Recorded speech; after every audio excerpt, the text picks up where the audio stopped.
بسم اللہ الرحمن الرحیم، السلام علیکم ورحمۃ اللہ۔ آخرکار جی ایچ کیو کے اندر ایک بہت بڑی کانفرنس منعقد ہوئی ہے جس کو فارمیشن کمانڈرز کانفرنس کہا جاتا ہے۔ اب یہ جو فارمیشن کمانڈرز کانفرنس ہے، اس کا مقصد یہ ہوتا ہے کہ پاکستان کی جو موجودہ حالات و واقعات ہیں، صورتحال ہے، اور پاکستان کے اندر جو سیناریو بن چکا ہے اس کے اوپر مکمل طور پر ایک اسیسمنٹ، ایک انالیسس اور عوام کی پلس، اس کے علاوہ جو اہم ترین معلومات اور انفارمیشن ہے وہاں اسٹیبلشمنٹ کے ساتھ شیئر کی جائے، جو ٹاپ ملٹری کمانڈ ہے ان کے ساتھ شیئر کی جائے،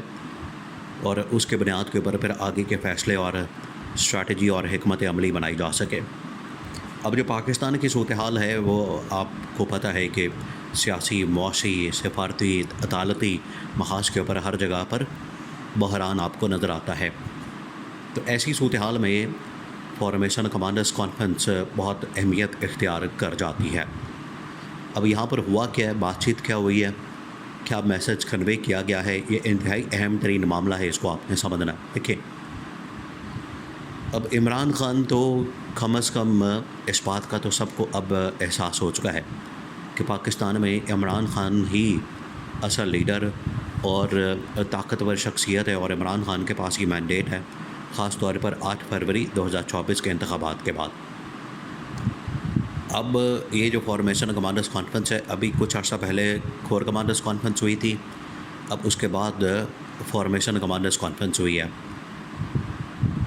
دیکھیں، یہ جو فارمیشن کمانڈرز کانفرنس ہے یا کور کمانڈرز کانفرنس، اس میں جہاں پر پاکستان کی جو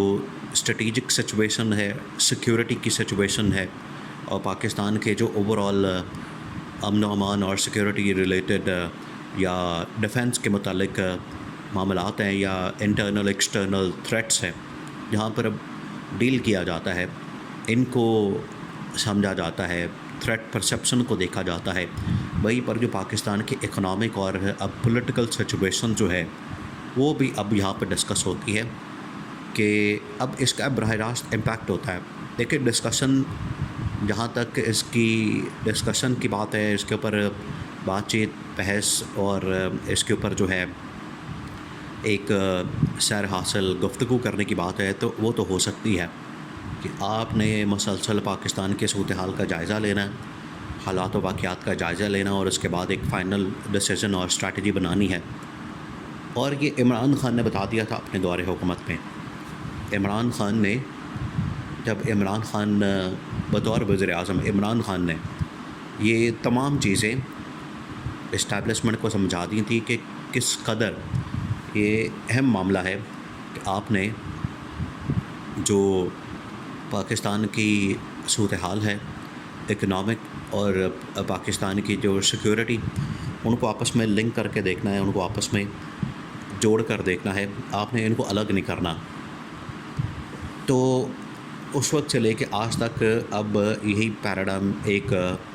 استعمال ہوتا ہے، اور آپ کو بتائیں کہ جنرل باجوہ ڈاکٹرن متعارف کروائی تھی، جو کہ اسٹیبلشمنٹ کے اندر بالکل ایک نئی ڈاکٹرن تھی۔ اب اسی ڈاکٹرن کے مطابق آگے کام ہو رہا ہے، یعنی جو پاکستان کی پولیٹیکل سچویشن ہے اس کو اب لنک کر دیا گیا پاکستان کی اکنامک کنڈیشن اور اکنامک سچویشن کے ساتھ، اور دونوں کو اب ملا کر دیکھا جاتا ہے، دونوں کو ملا کر آگے ایک فیوچر کا پلان بنایا جاتا ہے۔ اب یہاں پر جو سچویشن ڈسکس ہوئی ہے، بات ہوئی ہے، اس میں 9 مئی کا ذکر کیا گیا ہے،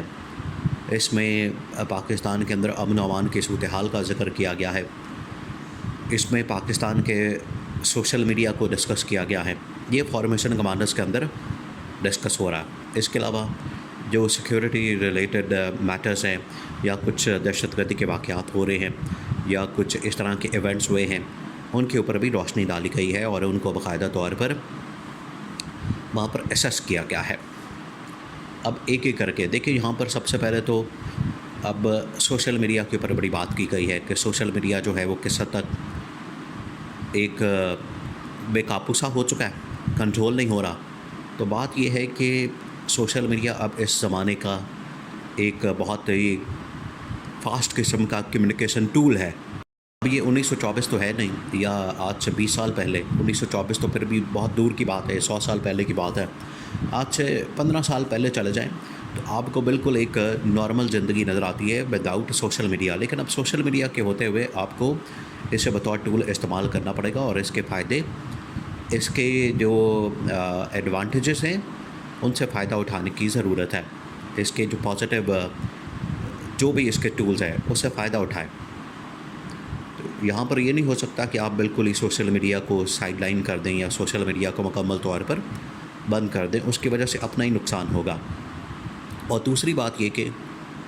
یہاں پر عمران خان کے متعلق بھی میسج کنوے کیا گیا کہ 9 مئی کے ذمہ داروں کو، 9 مئی کے جو بھی رسپانسبل ہیں، جو بھی سہولت کار ہیں، ان کے متعلق یہ بات کی گئی ہے کہ ان کو ہم نے نہیں چھوڑنا. تو حقیقت یہ ہے کہ 9 مئی کے متعلق جو بھی رسپانسبل ہے، جو بھی ذمہ دار ہے، آپ ضرور اس کو پکڑیں. عمران خان تو خود کہہ چکا ہے کہ 9 مئی کا واقعہ جو ہے یہ بڑا افسوسناک ہے اور میں اس کو کنڈیم کرتا ہوں. اور یہ جس نے بھی کیا ہے، عمران خان کہتا ہے کہ 9 مئی کے بینیفیشری تو ہم لوگ ہیں ہی نہیں. 9 مئی اگر ہم نے کیا ہوتا تو ہمیں پھر بینیفٹ بھی ہوتا، ہمیں تو نقصان ہوا الٹا، ہم تو نقصان میں گئے ہیں، ہمیں تو کوئی فائدہ نہیں ہوا. تو آپ یہ جو بات کرتے ہیں ہمارے اوپر ڈال دیتے ہیں 9 مئی کو، یہ ہمارے اوپر نہ اس طرح کا ملبہ گرائیں اور نہ ہی ہمیں اس کا قصوروار اور ذمہ دار ٹھہرائیں. اگر کسی نے کیا ہے تو اس کو پہلے ڈھونڈیں، اس کی تحقیقات کریں، اس کے اوپر جوڈیشل کمیشن بنائیں. یہ ضرور بات کی جاتی ہے کہ ان کو انصاف کے کٹہرے میں لائیں. تو بھائی کیسے لائیں؟ پہلے آپ اس کی تحقیقات تو کر لیں، پہلے آپ اس کی انویسٹیگیشن تو کر لیں، اس کو انویسٹیگیٹ تو کر لیں، پھر ہی کچھ معاملہ آگے بڑھ سکتا ہے، پھر ہی کچھ پتہ لگ سکتا ہے کہ 9 مئی کا ذمہ دار کون ہے. بغیر انویسٹیگیٹ کیے، بغیر کوئی تفتیش کیے، تحقیقات کیے، آپ کس طرح سے معلوم کر سکتے ہیں کہ 9 مئی کس نے کیا ہے؟ اور عمران خان یہ خود کہتا ہے، ہاں یہ نون لیگ والے، پیپلز پارٹی والے آپ کو بتائے کہ اس کو بڑا استعمال کرتے ہیں، اس کو بڑا چک کے رکھتے ہیں، اس کو بڑا تیلی لگا کے رکھتے ہیں اور اپنا فائدہ بیچ میں سے نکالتے ہیں. لیکن اب یہ زیادہ دیر تک چلنے والا نہیں ہے. اب یہ جو فارمیشن کمانڈرز کانفرنس ہوئی ہے، یہ ایک دن کی کانفرنس نہیں ہے، یہ 3-4 دنوں سے ہو رہی ہے. اس کا اعلامیہ اب جاری کیا گیا ہے اور اس میں اس بات کے اوپر اتفاق کیا گیا ہے کہ پاکستان کے اندر پولیٹیکل سٹیبلٹی کتنی ضروری ہے. اگر یہ نہیں ہوگی، اگر پاکستان کے اندر سیاسی استحکام نہیں ہوگا تو پھر آپ سمجھیں کہ پاکستان بے قابو ہو سکتا ہے، حالات بگڑ سکتے ہیں، امن و امان کی صورتحال پیدا ہو سکتی ہے. اور پولیٹیکل سٹیبلٹی سے مراد ہمیشہ ایک ہی بات ہوتی ہے، ایک ہی بات جو عالمی میڈیا کے اوپر عالمی سربراہوں کی جانب سے یا پاکستان کے اندر جب بھی کی جاتی ہے تو اس کا مطلب یہ ہوتا ہے کہ عمران خان کو رہا کیا جائے اور عمران خان کو مینڈیٹ دے کر اس کی حکومت بنائی جائے.